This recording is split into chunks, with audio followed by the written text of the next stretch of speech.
Assalamualaikum warahmatullahi wabarakatuh.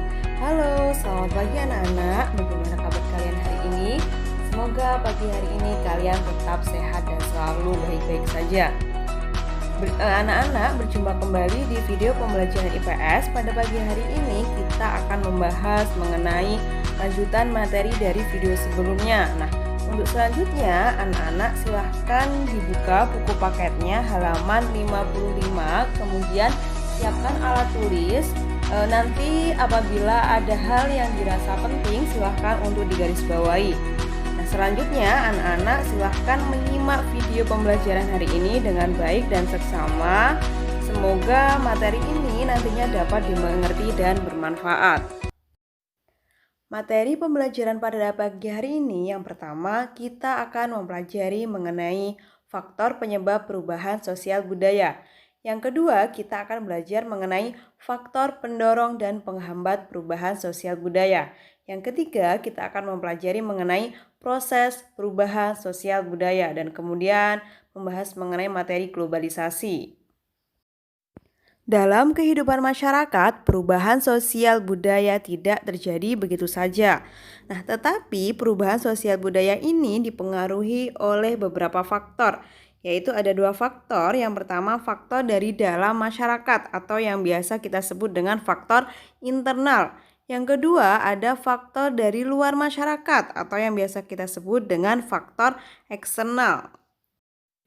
Faktor internal penyebab perubahan sosial budaya antara lain yang pertama bertambah dan berkurangnya jumlah penduduk, yang kedua penemuan baru atau inovasi, yang ketiga pemberontakan atau revolusi dan terjadinya konflik. Faktor penyebab perubahan sosial budaya yang pertama ada jumlah penduduk. Mengapa jumlah penduduk menyebabkan perubahan sosial budaya?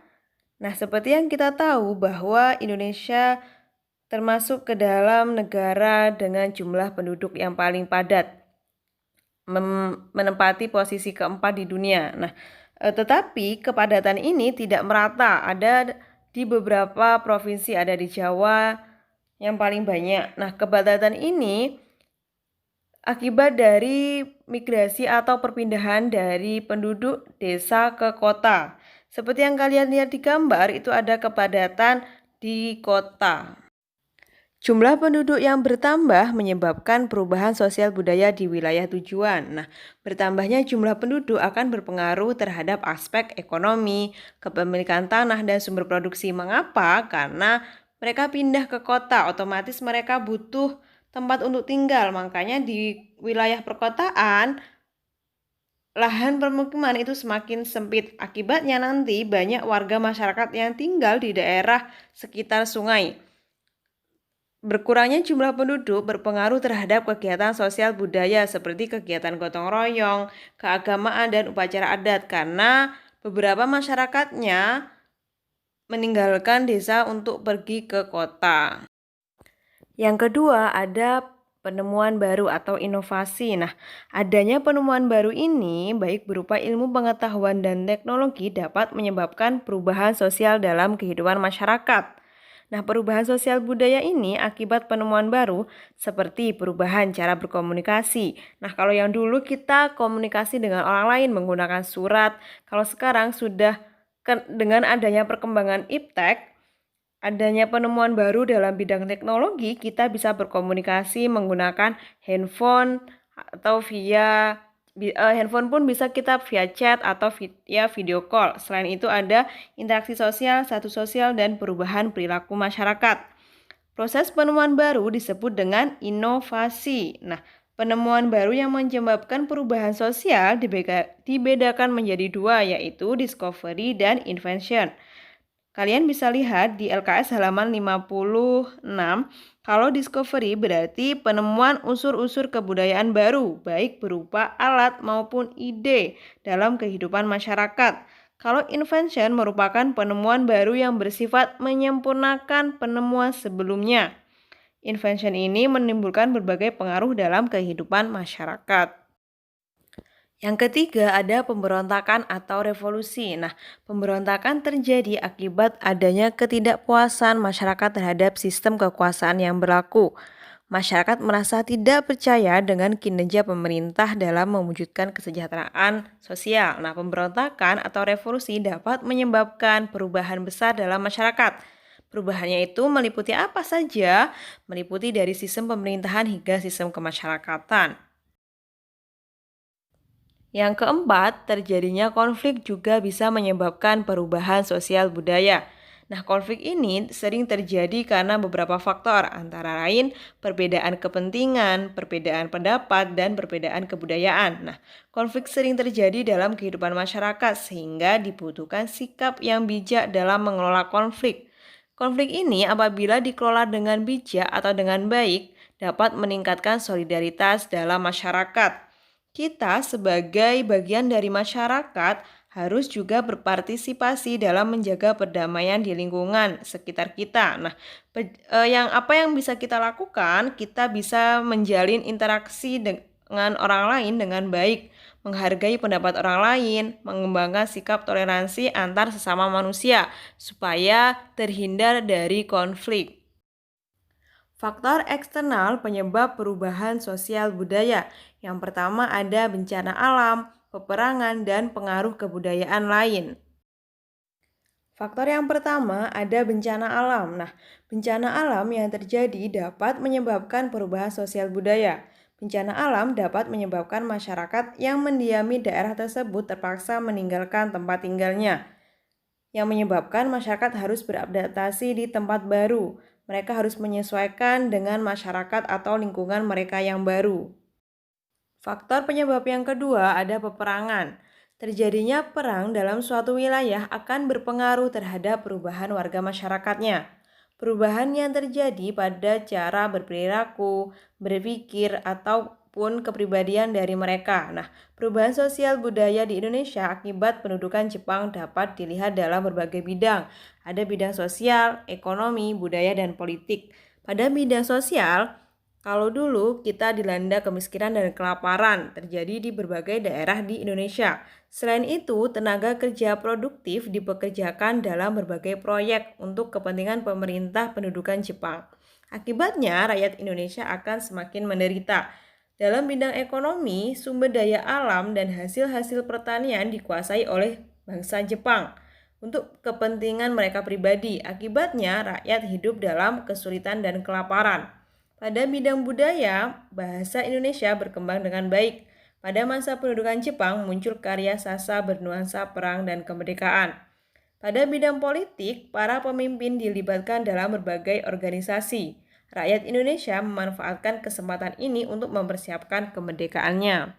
Tiga, ada pengaruh kebudayaan masyarakat lain. Kebudayaan dalam masyarakat mempunyai kecenderungan untuk saling mempengaruhi. Dalam masyarakat, pengaruh kebudayaan suatu masyarakat dapat menyebabkan perubahan sosial budaya pada masyarakat lain. Hubungan yang terjadi dapat menimbulkan pengaruh timbal balik. Suatu masyarakat dapat mempengaruhi masyarakat lainnya, tetapi juga mereka menerima pengaruh dari masyarakat lain yang mempengaruhinya. Jadi ada hubungan timbal balik apabila yang satu mempengaruhi, yang satu akan terpengaruh. Nah, proses perubahan yang terjadi di antara kebudayaan yang berbeda dapat dilakukan melalui tiga cara. Ada difusi, akulturasi, dan asimilasi yang nantinya akan dijelaskan lebih lanjut di proses perubahan sosial budaya. Faktor pendorong perubahan sosial budaya. Yang pertama, sistem lapisan terbuka. Yang kedua, sistem pendidikan formal yang maju. Yang ketiga, penduduk yang heterogen. Yang keempat, toleransi terhadap perilaku baru. Yang kelima, sikap menghargai hasil karya seseorang. Yang keenam, ketidakpuasan masyarakat terhadap bidang lain. Yang ketujuh, orientasi pada masa depan. Yang delapan, kontak dengan budaya lain. Faktor pendorong perubahan sosial budaya yang pertama ada sistem lapisan sosial terbuka. Sistem lapisan sosial terbuka memudahkan masyarakat melalui perpindahan strata sosial yang lebih tinggi.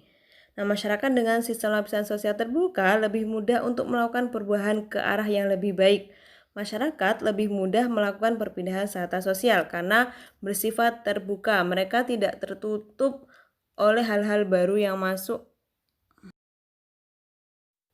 Yang kedua, ada sistem pendidikan formal yang maju. Nah, melalui pendidikan, peserta didik dapat memperluas ilmu pengetahuan dan teknologi. Wawasannya dapat meningkat dan dapat menerima hal baru yang membawa perubahan sosial. Dengan meningkatnya wawasan, peserta didik mampu membedakan budaya yang sesuai dan budaya yang tidak sesuai dengan kebutuhannya.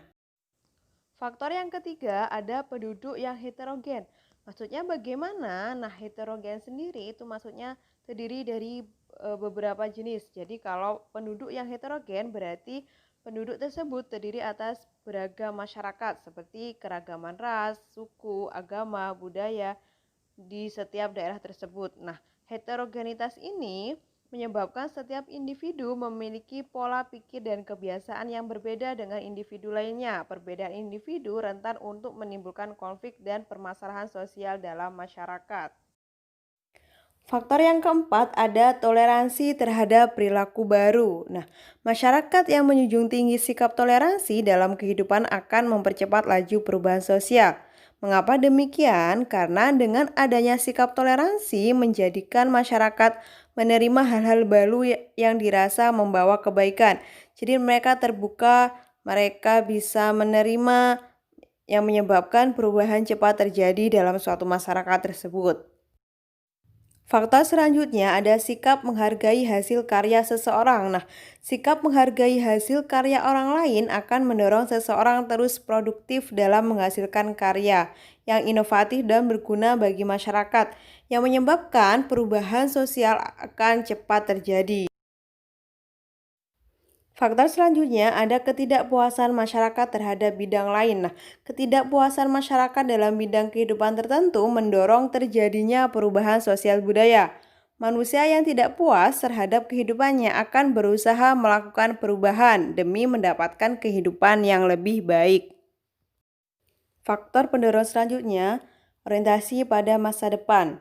Masyarakat maju cenderung memiliki pemikiran yang berorientasi pada masa depan yang menjadikan masyarakat percaya bahwa hari esok akan lebih baik daripada hari ini. Nah, sikap optimisme inilah yang mendorong masyarakat melakukan perbaikan dalam kehidupannya. Tindakan berorientasi masa depan dapat dilakukan dengan semangat dalam menempuh pendidikan. Faktor pendorong yang terakhir ada kontak dengan budaya lain. Nah, terjadinya interaksi antar masyarakat menghasilkan adanya kontak kebudayaan. Kontak kebudayaan merupakan awal proses perubahan sosial. Kontak budaya mendorong terjadinya proses penyampaian ide, gagasan, keyakinan, dan hasil budaya. Penyampaian informasi ini tidak langsung mendorong terjadinya perubahan, tetapi melalui proses baik secara cepat maupun secara lambat. Faktor penghambat perubahan sosial budaya. Perubahan sosial budaya yang terjadi dalam masyarakat tidak selamanya mulus dan berjalan lancar.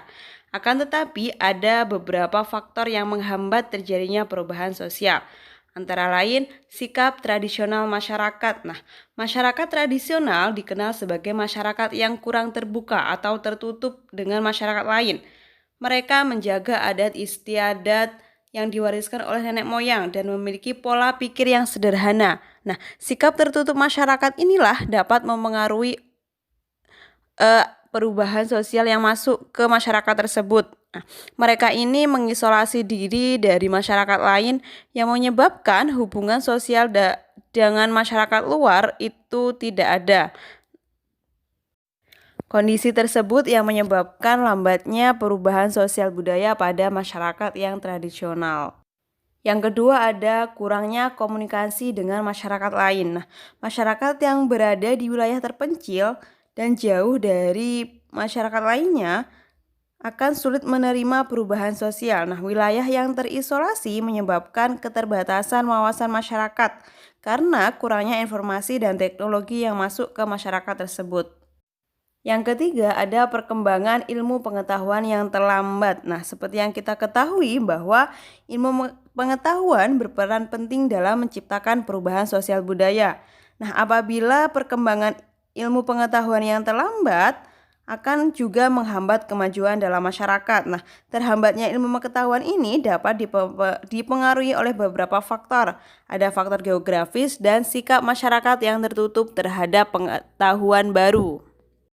Faktor yang keempat, rasa takut terjadinya kegoyahan pada integrasi kebudayaan. Masyarakat merasa khawatir terhadap integrasi kebudayaan. Mereka belum siap menerima perubahan sistem nilai dan norma. Nah, masyarakat ini menganggap unsur kebudayaan baru akan menyebabkan kekacauan pada kebudayaan yang sudah dianggap baik. Nah, akibatnya masyarakat yang belum siap menerima perubahan sistem dan nilai dan norma mengalami ketidakteraturan yang mengarah pada kegoyahan integrasi kebudayaan. Selanjutnya ada faktor adat atau kebiasaan yang telah mengakar.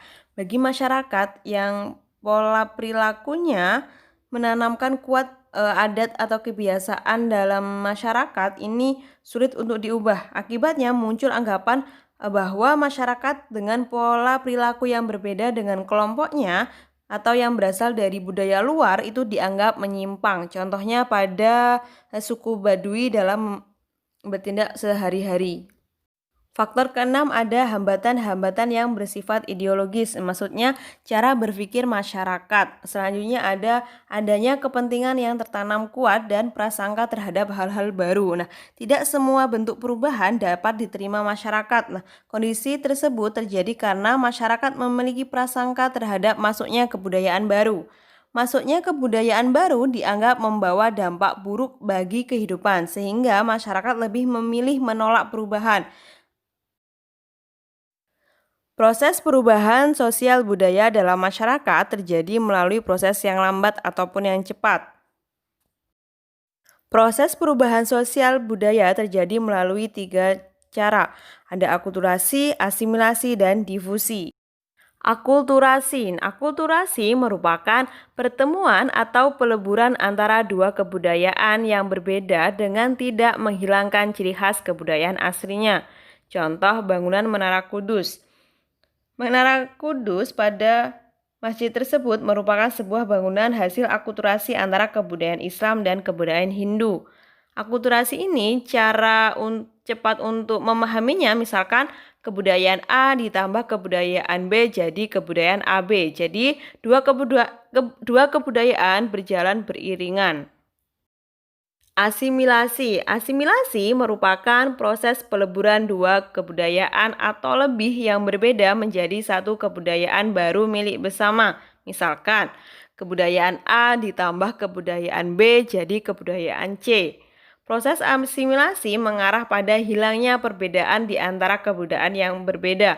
Jadi mereka ini menghasilkan kebudayaan baru. Contohnya lontong cap gomeh. Difusi. Nah, difusi ini merupakan penyebaran unsur-unsur kebudayaan dari satu tempat ke tempat lainnya. Penyebaran ini biasanya dibawa oleh sekelompok manusia yang melakukan migrasi atau perpindahan ke suatu tempat. Difusi akan mudah terjadi apabila masyarakat bersikap terbuka dengan kebudayaan masyarakat luar. Nah, contohnya bisa dilihat dari proses penyebaran agama yang dibawa pedagang asing yang dulu singgah di Indonesia. Berdasarkan prosesnya, difusi dibedakan menjadi dua. Yang pertama difusi intramasyarakat dan difusi antar masyarakat. Difusi intramasyarakat merupakan penemuan unsur kebudayaan baru memiliki banyak kegunaan. Penemuan tersebut belum pernah digunakan oleh masyarakat sebelumnya. Penyebaran unsur baru dalam kehidupan masyarakat itulah yang disebut sebagai difusi intramasyarakat. Sedangkan difusi antar masyarakat adalah proses penyebaran unsur kebudayaan baru dari suatu masyarakat kepada masyarakat lain. Pembahasan selanjutnya kita akan membahas mengenai globalisasi. Anak-anak bisa dilihat LKS-nya halaman 73. Apa yang kalian ketahui mengenai globalisasi? Globalisasi diartikan sebagai proses perubahan mendunia tanpa mengenal batas wilayah. Globalisasi mempunyai ciri-ciri antara lain Industrialisasi berkembang pesat. Maksudnya bahwa industrialisasi ini lebih banyak pusat-pusat industri.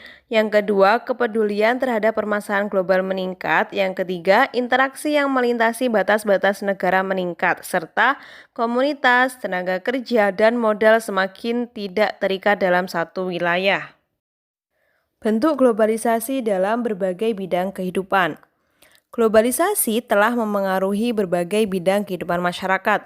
Sebagai contohnya, masyarakat dapat menggunakan handphone untuk mendapatkan informasi berita terkini. Nah, handphone dan jaringan internet memudahkan masyarakat untuk memperluas wawasan terkait peristiwa yang terjadi di berbagai negara.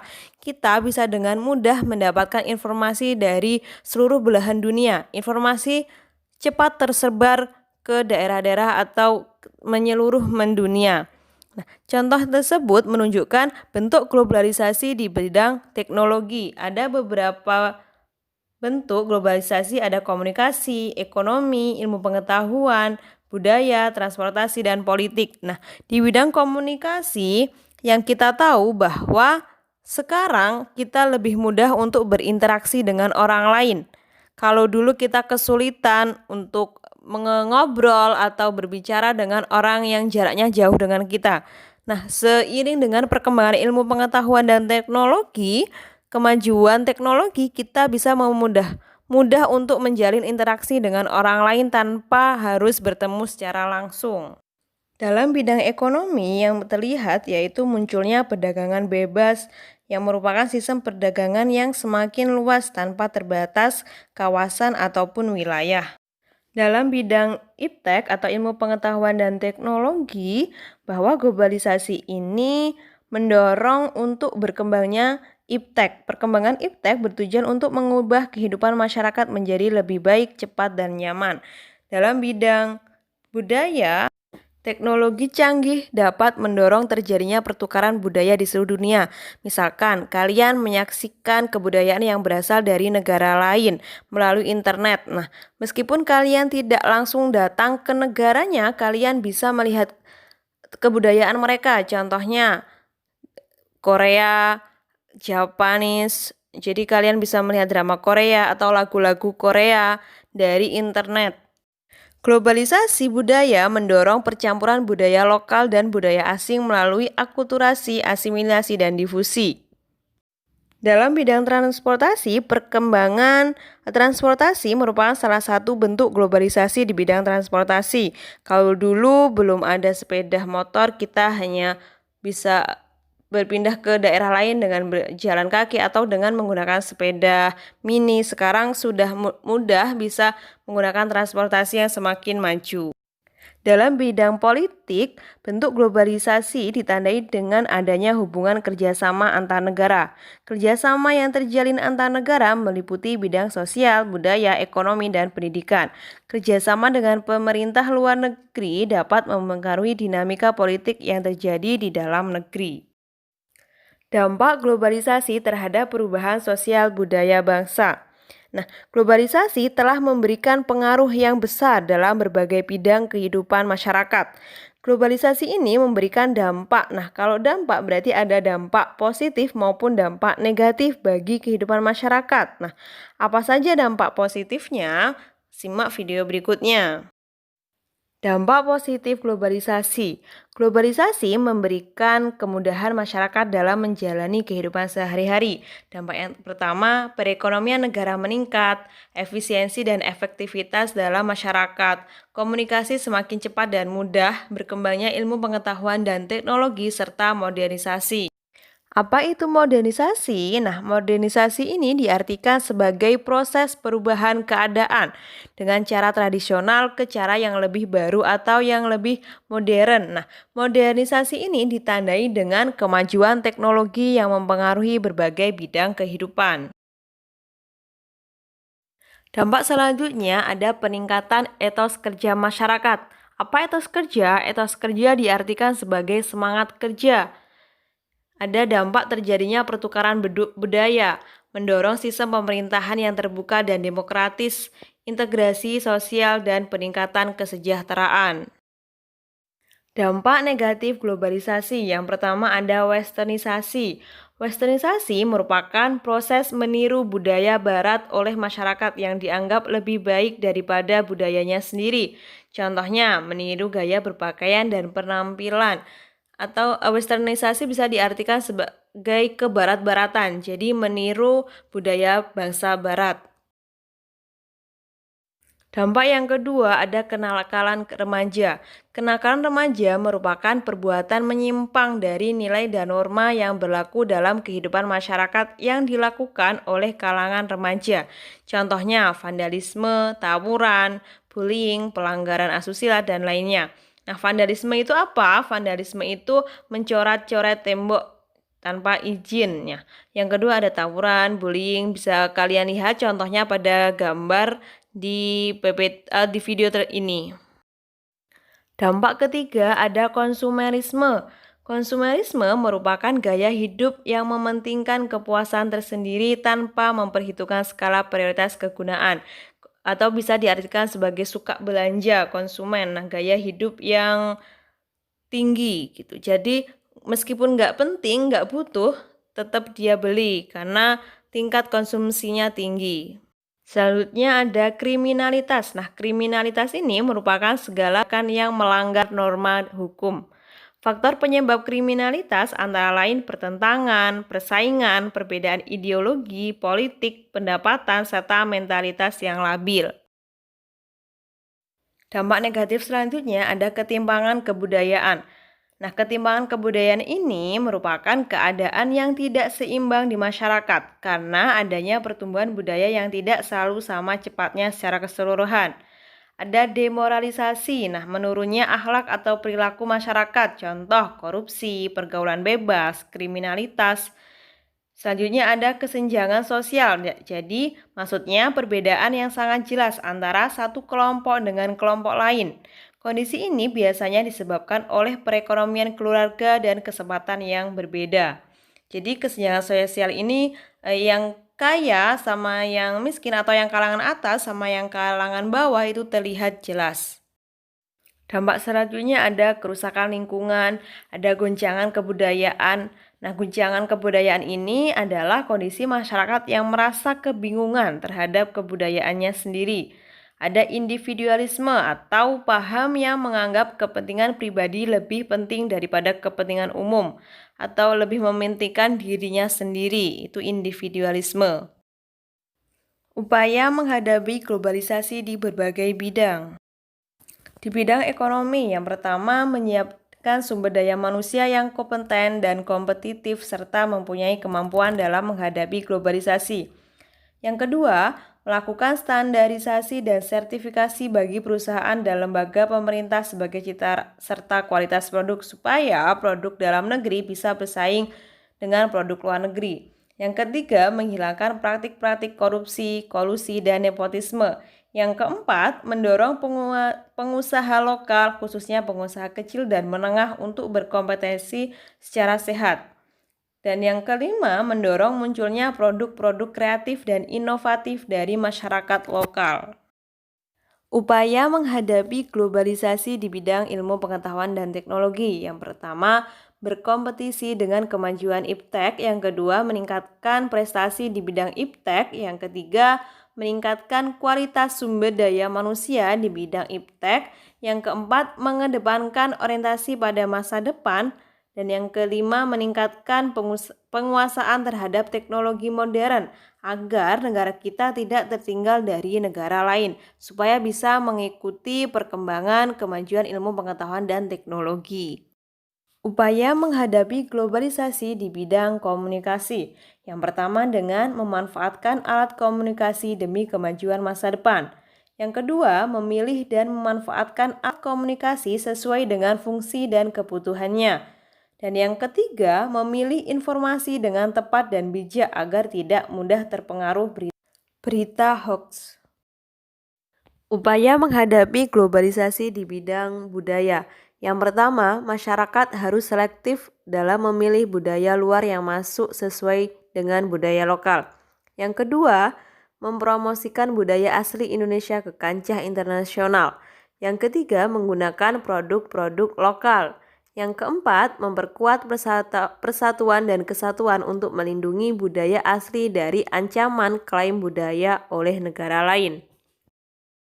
Upaya menghadapi globalisasi di bidang transportasi. Yang pertama, memanfaatkan alat transportasi sesuai jarak dan waktu. Yang kedua, menjaga keberadaan alat transportasi lokal sebagai salah satu khasanah budaya bangsa.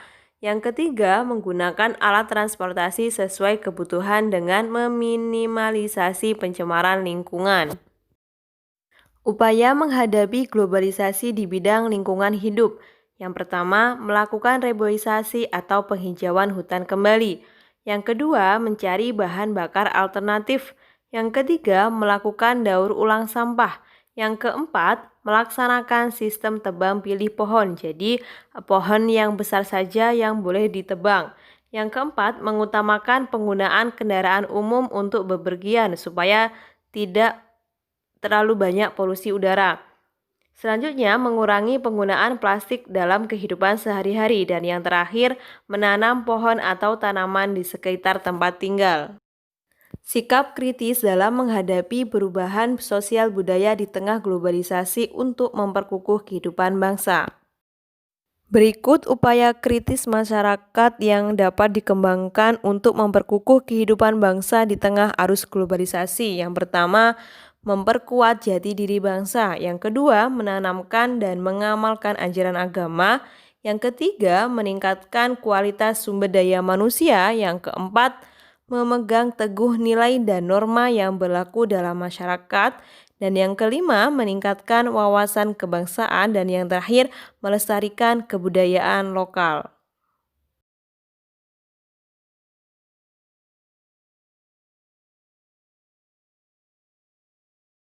Baik anak-anak, sekian pembelajaran dari Bu Vina. Semoga bermanfaat. Terima kasih atas waktunya. Tetap semangat, jangan lupa bersyukur. Kurang lebihnya Bu Vina minta maaf. Wassalamualaikum warahmatullahi wabarakatuh.